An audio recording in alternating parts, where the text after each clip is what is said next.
Just before 7 a.m, the 4-coach commuter train from Epsom smashed into the buffers, pushing them 30 feet towards the ticket barrier.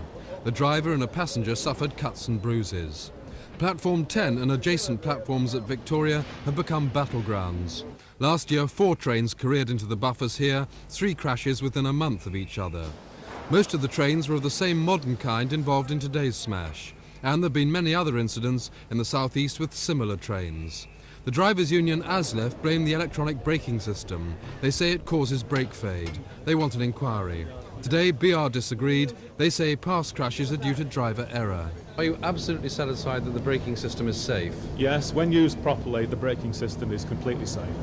No question at all of an inquiry into the braking system? No, there will be a full inquiry into the incident, but I'm satisfied about the braking system at this stage generally.